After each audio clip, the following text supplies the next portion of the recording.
For this week, I chose to use Kahoot. Now, as you can see here, Kahoot can be a paid site. On the other hand, I'm using a free version. So if I scroll down, it gives me the option to continue for free, which is what I've chosen to do. Now, upon opening Kahoot, if I go to Discover, I can find all different kinds of Kahoots that have been made by different people. And that's kind of fun. For myself, I'm going to go to my library. In my library, I can find the different Kahoots that I have made. Now, this particular image is one that comes with a template that you can also use. But I want to use this one. Now, to play this in my class, all I have to do is hit play. And then I can either assign it if I want the students to do it on their own, and it says here for fast-paced learning, or I can teach, which it says for virtual classrooms, which also works for in-class presentations.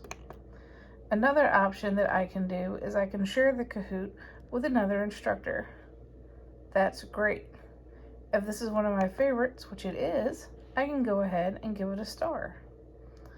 Lastly, there's a couple of options here where I can add it to a collection. I could duplicate if I wanted to, or I can get reports on when this has been played. So what I'm going to do for right now is I want to hit play. So let's say that this is something that I want the students to do on their own while I'm away. I can hit assign. I can pick when I want this challenge to end. So today's the 26th. And let's say I want them to have this done by 11 o'clock tonight. There we go. Now the question timer is on, or I could also turn it off. Randomize the answer order is off. I prefer if it's on. Nickname generator is off, and I'm okay with that. But sometimes I would like them to be able to give themselves names so I know who they are. So I can go ahead and turn it on. And this right here just gives them a different type of name, one that they wouldn't have thought of versus leaving it off where they have to make up their own. And then we have upgrade to increase the time limit. I'm okay, not the time limit, but the number of people. And I'm okay with there only being 10 people that are allowed to see this. So now I'm going to hit create. Now it gives me this URL. This URL is great because I can copy it right here. Now, for me, I use Teams a lot. So I'll be able to go to my Teams right here. And if I double click on Teams, I can select the team that I want to put this with.